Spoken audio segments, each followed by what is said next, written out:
You, you. California dreaming about you.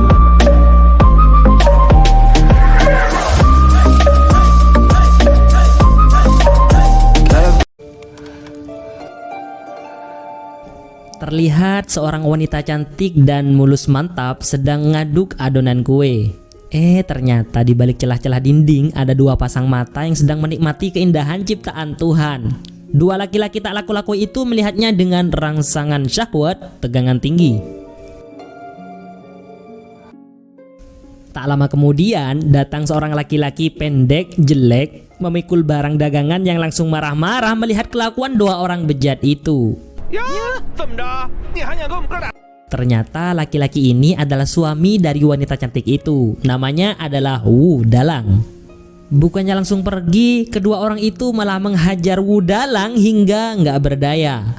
Karena ada ribut-ribut, sang istri pun keluar. Nah, makin terlihat kecantikan dan kemulusannya. Dua orang bejat itu malah makin terangsang dan tegang hingga tanpa pikir panjang, mereka menyuruh untuk meninggalkan pria pendek suaminya itu. Namun sang istri malah sekalian memberi mereka tawaran agar menghajar suaminya dengan sebuah kayu bergerigi. Melihat ekspresi aneh wanita itu membuat mereka berdua pergi dari sana. Nah, setelah itu wanita itu membantu suaminya mengangkut barang-barang dagangannya ke dalam rumah. Wanita cantik itu bernama Pan Jinlian. Setiap hari Dalang dan Jinlian menjalani kehidupan sebagai suami istri yang sehari-harinya menjual kue basah ke pasar, di mana yang membuat kuenya adalah Jinlian dan Dalanglah yang menjual kuenya ke pasar. Di pasar, Dalang biasanya berjualan bersama seorang pemuda bernama Yun. Kadang bisa kalem, kadang juga menjengkelkan. Bahkan sekarang saat Dalang sedang galau-galaunya karena tadi malam mendapatkan penghinaan yang nusuk ke hati, Yun malah membuatnya makin jengkel saat Dalang curhat masalah isi hatinya. Ternyata malah disuruh ke hutan, di mana dia bakalan aman di sana karena ular pun gak bakalan mau dengannya. Ini nih yang kadang disebut dengan teman cok. Beberapa saat kemudian ada ramai-ramai orang dalam kerumunan. Untungnya nggak ada Satpol PP. Canda bang. Ternyata ada seorang pendekar yang sangat hebat karena telah menaklukkan seekor harimau ganas di hutan yang sedang diarak keliling kota oleh orang-orang. Oleh beberapa orang pemburu yang mengetahui kehebatannya mengalahkan harimau, dia pun dibawa ke sebuah kota yang bernama Yanggu ini, dikawal oleh beberapa polisi setempat. Dalang yang melihatnya dari kejauhan langsung merasa gembira karena ternyata pendekar itu tak lain adalah adik kandungnya sendiri. Namanya adalah Wu Song, dan karena dia adalah anak kedua maka Dalang biasa memanggilnya dengan sebutan Erlang. Lengkapnya adalah Wu Erlang. Karena si Dalang ini pendek orangnya, jadi nggak bisa memperlihatkan diri kepada Erlang yang dikerumuni banyak orang. Akhirnya dia pun mengambil tangga untuk memanggil Erlang, dan itu berhasil. Sang adik juga akhirnya bisa melihat sang kakak dengan perasaan bahagia. Tapi tiba-tiba dia jatuh. Erlang pun langsung turun dari tandunya dan langsung menghampiri sang kakak tercinta. Pertemuan dua saudara bermarga Wu setelah sekian lama berpisah membuat mereka berdua semakin bahagia. Erlang terkejut melihat sang kakak berada di kota yang bernama Yanggu ini, padahal dia dulu berada di sebuah kota yang bernama Xinghe. Usut punya usut, ternyata Dalang dan istrinya pindah ke kota Yanggu ini gara-gara mengalami pelecehan dan penghinaan dari tetangganya dulu di kota sebelumnya. Setelah itu, Erlang langsung ikut sang kakak ke rumahnya, meninggalkan para prajurit yang akan membawanya ke pejabat di daerah ini untuk diberi sebuah jabatan. Di rumah, istri mulusnya yang sudah menunggu kedatangan Dalang heran kenapa dagangan masih banyak kok sudah pulang. Akhirnya Dalang memberitahunya kalau adik kandungnya yang seorang pendekar hebat akan datang dan tinggal di sini. Dengan begitu tak akan ada lagi yang berani mengganggu dan menindasnya lagi. Tak lama kemudian Erlang datang dengan membawa arak untuk diminum bersama. Nah, inilah momen gelap dan bahaya yang menyelimuti aura kebahagiaan ini. Jinlian melihat adik iparnya dengan tatapan panas penuh hasrat. Setelah itu, Erlang yang sangat menghormati kakaknya meminta kakaknya dan kakak iparnya untuk duduk di depannya sembari dia melakukan penghormatan kepada mereka berdua sebagai ganti dari penghormatan kepada kedua orang tua mereka yang sudah pergi duluan ke alam lain. Dalam sujudnya sang adik ipar, Jin Lian makin berhasrat melihat kegagahannya. Bahkan saat makan bersama, cewek mulus itu makin gak karuan dan makin kereh. Dula apa ya, tak kuat aja. Setelah mabuk-mabukan bersama, akhirnya tibalah saatnya untuk kembali ke kamar. Dalang yang sedikit teler karena mabuk arak sedang ingin melakukan permantapan dengan sang istri. Namun Jin Lian menolaknya dengan alasan Dalang lagi mabuk, jadi kurang greget kalau main sekarang. Padahal dia lagi kepikiran sama si adik ipar. Dalam gelapnya malam, sendiri dalam sepi, Jin Lian mengaduk-aduk adonan dengan perasaan penuh syahwat dan juga penuh ketakutan. Pasalnya semenjak bertemu dengan Erlang, hatinya kembali merasakan apa yang selama ini dia inginkan. Kebahagiaan duniawi yang diidam-idamkan para wanita, apalagi secantik dan semulus dirinya, yaitu lelaki tampan, gagah, dan mantap. Malam itu dia mengingat kenangan masa lalu, sebuah keadaan yang membuatnya berada di tempat ini. Waktu itu di siang hari di sebuah kota bernama Singhe, Jin Lian adalah seorang pelayan di rumah salah seorang bangsawan. Dengan kecantikan dan kemuliaan tubuhnya membuat sang majikan kehilangan kendali, nggak bisa nahan syahwatnya untuk memantap-mantap Jin Lian. Dan pada akhirnya Jin Lian masuk ke lembah kenikmatan duniawi. Saat masih tegang-tegangnya aliran permantapan, tiba-tiba istri bangsawan itu datang menghentikan mode panas mereka berdua. Dan parahnya lagi, sang majikan malah menuduh Jin Lian yang telah menggodanya. Akhirnya istri bangsawan yang murka membuat Jin Lian harus menikahi orang terjelek dan tua di kota itu sebagai hukuman atas perbuatannya. Dan dia harus mau, kalau enggak dia akan dimasukkan ke dalam penjara. Orang yang jelek itu tak lain adalah Wu Dalang. Pernikahan gak sebanding itu membuat Jin Lian dan Dalang selalu dihina dan dilecehkan oleh tetangga sekitar. Hingga akhirnya mereka berdua pindah ke kota Yanggu ini. Nah gitu cerita awal Jin Lian menikahi Dalang yang dijuluki kurcaci di kotanya. Setelah itu Jin Lian berniat melakukan pengintipan kepada Erlang yang saat itu ternyata sedang mandi. Tubuh kekarnya yang terlihat glowing saat terkena siraman air dan pantulan cahaya membuat Jin Lian semakin bahkan dengan berani lagi dia ingin mengelap tubuh sang adik ipar yang lagi basah. Untungnya sang adik ipar menolak dan sangat menjaga adabnya.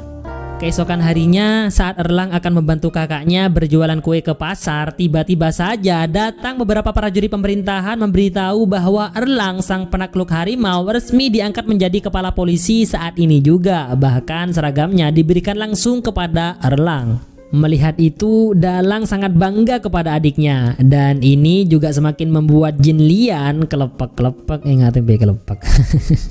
Beberapa waktu kemudian, Erlang menumpas beberapa kasus kejahatan, penculikan, rencana permantapan, dan lainnya dengan kemampuan hebatnya yang dengan sigap dan tanggap melawan para penjahat-penjahat itu. Sehingga dia semakin terkenal dan dihormati oleh orang-orang, di samping juga karena tata keramanya yang sangat baik. Intrik bahayanya akan dimulai di sini nih. Suatu malam di tempat wisata kelamin ada seorang bangsawan kaya raya bernama Si Mensing. Dia sedang dalam keadaan galau karena bosan tidak menemukan gadis terbaru di tempat pelacuran ini. Padahal istrinya sudah banyak dan cantik-cantik. Akhirnya Bu Germo datang menghampirinya untuk menenangkan hatinya. Dan bagaikan bisikan setan, Bu Germo menyarankan untuk Si Men agar mencari sensasi lain untuk menemukan gadis yang bisa membuatnya puas. Dengan pepatah khas Cina, Bu Germo mencuci otak Si Men. Istri yang sah tak sebagus istri tak sah. Istri tak sah tak sebagus pelacur, dan pelacur tak sebagus dari yang dicuri. Nah, artinya Bu Germo menyarankan Si Men untuk mencuri wanita. Mungkin dengan cara itu dia akan menemukan sensasi yang berbeda dari sebelumnya. Keesokan harinya di pagi setengah siang yang lumayan cerah, Erlang seperti biasa disambut dengan baik oleh masyarakat. Bahkan anak-anak menyukai dan mengaguminya. Suara ramai-ramai menyebut nama Erlang yang tak jauh dari rumah Dalang terdengar oleh Jin Lian hingga dia langsung memastikannya lewat jendela.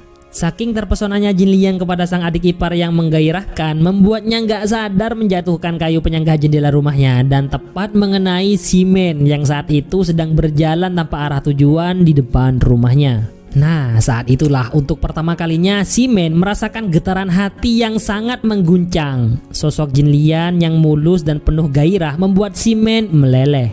Saat dia akan mengembalikan tongkat itu, malah langsung ditutup oleh Jin Lian. Di samping rumah Jin Lian ada seorang emak-emak pemilik kedai teh bernama Wang Po yang ternyata mengenal Si Men. Dia tahu kalau Si Men terpesona dengan kecantikan dan kesemelohaian Jin Lian.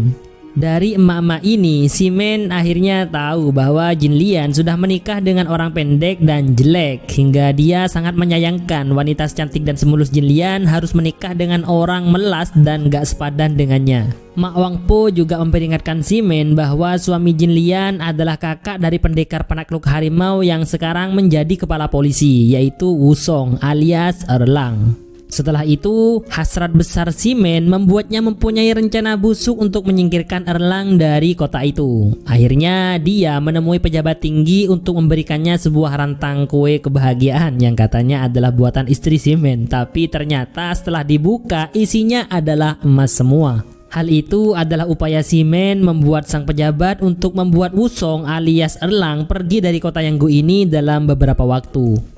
Di saat yang sama di rumah Dalang, Jin Lian membuat kue yang lebih banyak dari biasanya. Hal itu ternyata agar Dalang lebih lama berjualan di pasar. Setelah sang suami pergi, dia mandi, pakai parfum dan berpakaian bagus serta menyiapkan arang. Kira-kira buat siapa ya? Padahal sebelum ini dia nggak pernah merhatiin penampilannya. Di pasar dalam cuaca yang sangat dingin karena turun salju, Dalang menawarkan barang dagangannya yang nggak laku-laku. Beberapa saat kemudian sang adik datang untuk membantunya setelah dia selesai dinas. Namun karena Dalang gak ingin adiknya yang sudah menjadi kepala polisi ini jualan kue, akhirnya menyuruhnya untuk pulang duluan. Ya mau gimana lagi, sang kakak udah bilang gitu. Nah, saat sampai di rumah, Erlang disambut dengan meriah oleh kakak iparnya. Ternyata ini nih yang ngebuat dia tiba-tiba berdandan cantik. Ya emang udah cantik sih, tapi lebih bersih dan glamor dari sebelumnya. Selain itu, makanan pun juga enak-enak, gak seperti biasanya. Dan itu hanya untuk membuat Erlang tergoda dengannya. Bahkan dia tanpa malu dengan berani menyuapi Erlang. Tapi untungnya ditolak mentah-mentah olehnya. Erlang melihat ada gelagat aneh dari kakak iparnya ini. Untungnya bukan admin yang ada di posisi itu. Canda bang. Segala macam jurus rayuan dikeluarkan oleh Jin Lian untuk menjerat Erlang ke dalam lubang setan. Tapi emang mantep nih pendirian Erlang yang sangat menjunjung tinggi adab dan tata krama. Dia nggak mau bermaksiat dengan istri dari kakaknya. Semakin Erlang menjauh, semakin lengket Jin Lian mendekatinya karena syahwatnya udah ada di ubun-ubun. Pelukan panas dari Jin Lian bukannya membuat Erlang terangsang, tapi malah semakin marah dan murka kepada kakak ipar yang nggak ada halak itu. Bahkan dia nggak segan-segan akan membantai Jin Lian jika terdengar rumor gak baik tentang dirinya. Tak lama setelah semua ketegangan itu, Dalang datang dengan barang dagangannya. Jin Lian yang gak kuasa menahan malu dan sakit hati terhadap Erlang malah memfitnah adik iparnya itu dengan mengatakan pada Dalang bahwa Erlang telah mencoba melakukan enak-enak pada Jin Lian. Tapi Dalang gak percaya gitu aja. Sekarang Erlang akhirnya tahu sifat asli dari si Jin Lian. Keren. Mulai dari sinilah terjadi konflik yang berkepanjangan yang sangat hebat dalam keluarga ini, di mana Jin Lian mengutarakan semua isi hatinya kalau dia sudah enak mempunyai suami yang jelek, pendek, tua lagi. Erlang malah makin murka sama si Jin Lian yang secara terang-terangan menghina kakaknya. Tapi Dalang menetralisir suasana hingga membuat Erlang gak jadi marah. Tak lama kemudian seorang prajurit datang menemui Erlang agar segera menemui pejabat untuk diberikan sebuah tugas keluar kota. Keesokan harinya tibalah saatnya untuk Erlang akan pergi keluar kota untuk mengantarkan sebuah barang atas perintah dari pejabat di kota Yanggu ini, di mana itu semua merupakan bagian dari rencana Si Men untuk menyingkirkan pendekar harimau yang tak lain adalah adik dari Dalang, suami dari wanita yang diincar olehnya, agar dia bisa mencari-cari kesempatan dalam kesempitan untuk mendapatkan Jin Lian. Sebelum pergi, Erlang yang merasa khawatir dengan kakak iparnya yang ternyata nggak ada akhlak, berpesan kepada kakaknya untuk berhati-hati menjalani kehidupan tanpa dirinya. Meski cuma beberapa minggu, namun kini Dalang akan mengalami masa-masa sulit. Hari berikutnya, Si Men kembali mendatangi Wang Po agar membantunya mempertemukannya dengan Jin Lian. Awalnya sok jual mahal sih, tapi saat udah dikasih sebatang perak, wajahnya makin terlihat licik. Tapi dia masih aja berlagak sok polos, seakan-akan satu batang itu masih kurang. Akhirnya Si Men berjanji akan memberinya lebih banyak lagi jika dia mau membantunya mendapatkan Jin Lian. Kesepakatan pun terjadi, dan dengan cara halus Wang Po membuat alibi agar Jin Lian bisa datang ke tempat ini, yaitu menyuruhnya untuk menjahit baju yang kebetulan memang Jin Lian juga pandai menjahit. Saat Jin Lian berada di warungnya Mak Wang Po untuk melihat kain yang akan dijahitnya, tiba-tiba Si Men masuk ke dalam dan pura-pura terkejut melihat Jin Lian ada di sini juga, padahal emang udah rencananya gitu. Mereka berdua akhirnya berkenalan, namun hanya sebentar saja. Jin Lian pamit pergi dengan memasang wajah polos. Keesokan harinya, Jin Lian kembali ke warung Mak Wang Po untuk melakukan pekerjaan jahitan bajunya. Dan saat itu juga Si Men kembali muncul sekaligus untuk mengukur ukuran bajunya. Kemudian Si Men juga membawa kotak yang berisi perhiasan untuk diberikan kepada Jin Lian. Ini adalah langkah pertama untuk melelehkan hati Jin Lian. Setelah itu Jin Lian kembali ke rumahnya dengan membawa perhiasan yang dia sembunyikan dari suaminya supaya nggak ada kecurigaan. Dalang kemudian menasihati istrinya agar cepat pulang setelah urusannya selesai. Tapi Jin Lian malah marah-marah kepada Dalang karena menganggap Dalang terlalu mengekangnya. Bahkan selain menghina kejelekan suaminya ini, dia juga selalu mengkambing hitamkan Erlang. Saat ini Erlang dalam perjalanan bersama beberapa prajurit untuk mengantarkan sebuah barang keluar kota. Setelah sampai ke tujuan, ternyata tempat itu adalah markas bandit yang kejam.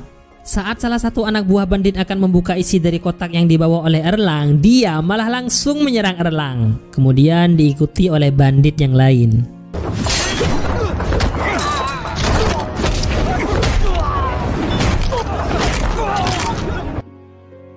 Pukulan mantap Erlang menghempaskan beberapa musuhnya hingga menjatuhkan kotak barang, dan ternyata isinya adalah batu. Semua ini memang adalah rencana untuk membunuh Erlang. Para bandit ini dibayar oleh Si Men untuk mengantarkan Erlang ke alam lain. Saat sang ketua bandit maju, pedangnya bisa dengan mudah ditangkis oleh Erlang. Namun siapa sangka di belakangnya ada prajurit yang menusuknya dari belakang. Ternyata dia juga dibayar oleh Si Men untuk membunuhnya. Sekarang Erlang tahu bahwa yang menyuruh mereka semua adalah seorang bangsawan yang bernama Si Men King. Setelah itu Erlang semakin murka dan membantai semua orang yang ada di sana tanpa terkecuali.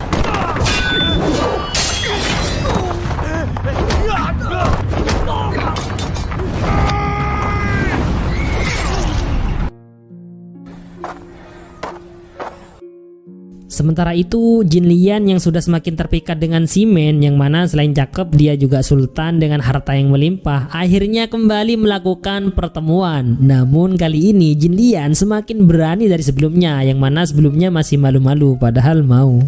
Pertemuan kali ini sama dengan sebelumnya, yaitu dengan modus membuat pakaian, tapi tampilannya saat ini lebih bagus dan ngejreng. Dengan sok malu-malu, Si Men mengawali pembicaraan dengan jurus rawian gombal ala-ala zaman dulu. Setelah terkena pukulan tongkat darimu, rasanya sebagian dari jiwaku telah menghilang. Acia. Tak lama kemudian, Wang Po datang untuk memastikan keadaan aman terkendali. Dan sebelum keluar, dia juga mengunci ruangan itu agar mereka berdua lebih mantap jika nanti terjadi permantap-mantapan. Pada awalnya Jin Lian menolak tawaran Si Men yang menawarkan minuman dan makanan kepadanya. Bukan karena apa, dia agak sedikit khawatir dengan statusnya sebagai istri orang. Dalam suasana berdua itulah ada setan di tengah-tengah mereka, cuman gak kelihatan. Si Men kemudian sengaja menjatuhkan sumbitnya untuk melihat Jin Lian lebih dekat lagi. Saat dia melihat sepatu Jin Lian, pikirannya makin kotor dan semakin besar juga pasukan syahwat yang mendorongnya dari dalam, hingga membuatnya semakin ganas mendekati Jin Lian sampai-sampai membuat Jin Lian berusaha kabur dari sana. Tapi untungnya pintunya dikunci oleh emak-emak latnat itu. Dalam kesempitan itu, Si Men berusaha mendapatkan kesempatan untuk memantap-mantap cewek mulus itu dengan paksa, hingga tanpa sengaja Jin Lian menampar Si Men yang lagi dalam mode sakne. Akhirnya jurus terakhir dikeluarkan oleh Si Men, rayuan tingkat tinggi yang udah memakan banyak korban. Aku janji nggak akan ninggalin kamu. Apapun yang kamu mau bakalan aku turutin. Sumpah seumur hidupku akan aku bahagiakan dirimu. Nah, dengan mode fuckboy itu baru deh Jin Lian kelepak-kelepak hingga lupa kalau dia udah punya suami. Dan terjadilah hal yang diinginkan. Yang awalnya ingin buat baju malah jadi buka baju. Tak lama kemudian Wang Po datang lagi dengan membuka gembok pintu dan seolah-olah terkejut dengan adanya kasur bergoyang, dia berteriak hingga membuat Jin Lian yang lagi dalam mode penerbangan ketakutan. Dan inilah saatnya Wang Po melancarkan rencana terakhir, yaitu mengancam Jin Lian untuk selalu menjadi permantapan bagi si Men kapanpun dia butuh dan harus setia kepadanya. Jika nggak mau, maka kejadian ini akan disebarluaskan kepada orang-orang. Kena deh sama rencana busuk si Wang Po. Setelah itu Jin Lian pulang ke rumahnya dalam keadaan berkeringat dan sedikit gemetar, takut ketahuan suaminya kalau dia sudah bermantap-mantap pria dengan laki-laki lain. Dalang dengan lembut menasihati Jin Lian agar jangan sering-sering main ke warungnya Mak Wang Po. Kenapa? Karena ternyata orang-orang di sini sudah pada tahu semua kalau Mak Wang Po itu sering mempertemukan dua kelamin lain jenis di tempatnya. Oleh karena itu, Dalang khawatir sang istri masuk dalam lingkaran setan itu. Dan Jin Lian kembali marah-marah lagi untuk yang kesekian kalinya. Hal itu dia lakukan untuk menutupi perbuatan bejatnya.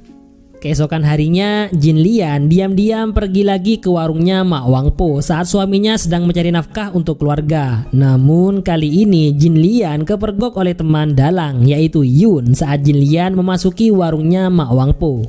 Karena penasaran, Yun akhirnya mengambil tangga untuk melihat dari atap rumah. Dan dia pun melihat sesuatu yang sangat mantap. Proses bertemunya dua sel. Setelah melihat itu semua, Yun pun akhirnya langsung pergi menemui Dalang yang masih jualan di pasar. Mendengar berita pahit itu, Dalang pun langsung bergegas menuju warungnya Mak Wang Po meninggalkan barang dagangannya. Selake alako, sebini alake. Saat sampai di depan warung, Yun berusaha mengelabui Wang Po agar Dalang bisa masuk ke dalam.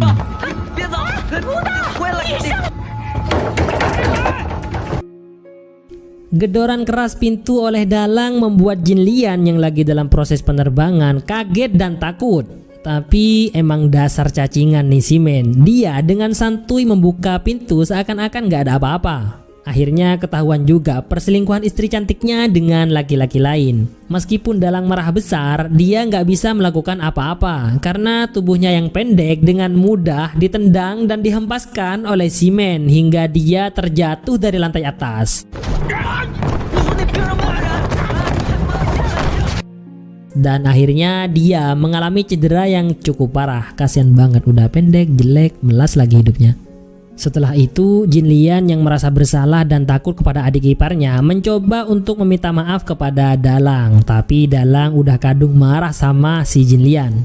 Akhirnya si Men, Jin Lian dan juga Mak Wang Po merencanakan untuk membunuh Dalang, di mana Mak Wang Po menyarankan untuk meracuni Dalang yang sedang sekarat dengan racun yang bernama arsenik yang biasanya digunakan untuk pestisida dan lain-lain.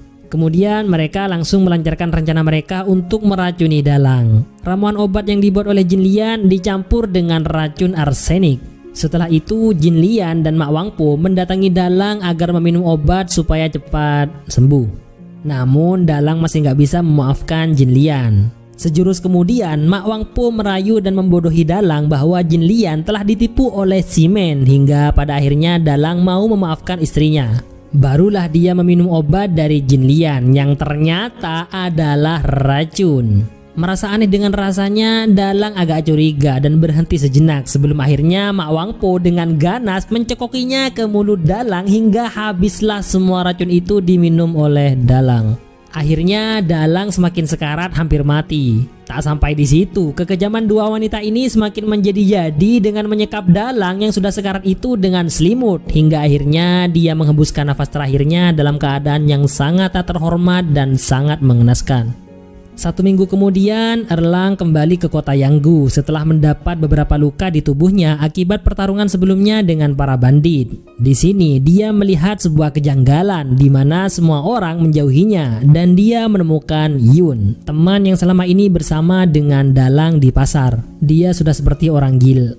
ODGJ, maaf. Ternyata Yun ini sudah disiksa oleh orang-orang si Men agar tutup mulut tentang semua yang terjadi pada Dalang. Akhirnya setelah mengetahui bahwa kakaknya sudah meninggal dunia, dibunuh oleh Jin Lian, si Men dan juga Mak Wang Po, Erlang langsung bergegas menuju rumahnya. Di sana sudah ada altar pemakaman Wu Dalang. Tak lama kemudian Jin Lian datang dengan pakaian berduka cita khas Cina. Dia menangis di depan Erlang sebagai rasa berduka atas kematian Dalang, padahal dialah Dalang pembunuhnya. Dari sini Erlang baru tahu kalau kakaknya mati karena sakit di bagian hatinya. Bahkan jasadnya sudah diotopsi dan dikremasi atau dibakar oleh orang-orang pemerintahan. Erlang sudah menyangka bahwa Jin Lian ada di balik pembunuhan itu. Selain itu, dia juga tahu kalau Jin Lian suka keluar rumah. Dilihat dari sepatunya, di mana dia berbohong bahwa semenjak kematian Dalang dia nggak pernah kemana-mana. Padahal dia bermantap-mantap dengan simen. Meski Erlang menyangka Jin Lian sebagai pembunuhnya, dia harus memperkuatnya dengan bukti. Akhirnya dia mendatangi petugas yang mengotopsi jasad kakaknya, yaitu orang yang bernama He Jiu. Dengan sangat takut, He Jiu kemudian menunjukkan bagian tulang yang sengaja dia simpan. Meskipun dia disogok dengan mahal oleh Simen, namun dia tahu bahwa suatu hari Erlang akan datang dan akan membalas dendam atas kematian kakaknya. Dari tulang yang sudah kehitam-hitaman itu, barulah Erlang tahu bahwa kakaknya dibunuh dengan cara diracun dan pelaku utamanya adalah orang yang sama yang telah merencanakan pembunuhan kepadanya, yaitu Si Mensing. Dia juga sudah bisa menyimpulkan motif sebenarnya dari semua ini, mulai dari rencana pembunuhan kepada dirinya hingga kematian kakaknya tak lain hanyalah gara-gara serabi lempit Jin Lian, sang kakak ipar. Setelah itu, Erlang kembali ke rumahnya dengan membawa barang bukti dan 2 polisi untuk menyeret Mak Wang Po yang juga menjadi tersangka pembunuhan. Kemudian Jin Lian dan Mak Wang Po saling tunjuk sebagai pelaku pembunuhan Dalang. Akhirnya Erlang menghardik mereka berdua hingga membuat Jin Lian putus asa. Dengan sedih dia mengatakan bahwa hanya ingin merubah takdir, di mana di masa lalu dia nggak pernah menyangka akan menjadi istri dari seorang yang jelek pendek kalau bukan gara-gara majikannya yang dulu. Selain itu, Jin Lian juga mengandai-ngandai seandainya dulu jika saja Erlang mau menerima cintanya, semua kejadian ini nggak bakalan terjadi. Nah, pengandaian yang konyol karena nggak mungkin Erlang ngambil istri kakaknya sendiri. Emang dasar wanita bejat. Akhirnya Erlang menusukkan pedangnya ke Jin Lian sekaligus memenggal kepalanya untuk dibawa ke tempat Simen. Tibalah dia di tempat Simen, orang yang belum pernah sama sekali bertemu bahkan kenal saja enggak dengan Erlang. Tapi hanya gara-gara ingin mendapatkan istri kakaknya, dia sampai melakukan perbuatan keji dan mungkar. Erlang pun membantai semua pengawal Simen yang menghalanginya. Kemudian dia menguntalkan kepala Jin Lian ke arah Simen dan mulai lagi membantai para pengawalnya.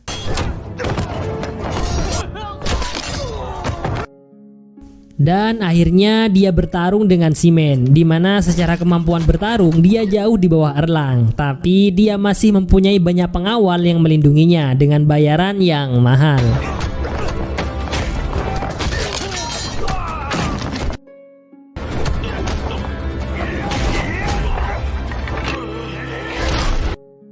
Akhirnya semuanya selesai, rata habis. 2 kepala manusia yang tak lain adalah Jin Lian dan Si Mensing berada di hadapannya. 2 pelaku zina muhson yang seharusnya dirajam mati dalam keadaan yang sangat mengenaskan.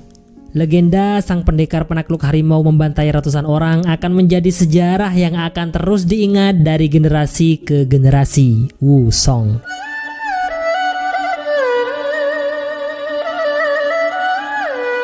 Nah, pelajaran yang dapat kita ambil dari film ini adalah harta, tahta, dan wanita sungguh menggoda. Namun semua itu tidak akan dibawa mati, karena yang akan menemani kita semua di alam selanjutnya adalah amal kita sendiri. Itu aja untuk kali ini. Terima kasih sudah setia bersama kami. Semoga bermanfaat dan terhibur tentunya. Dan sampai jumpa di video ulasan film menarik lainnya dari channel ini.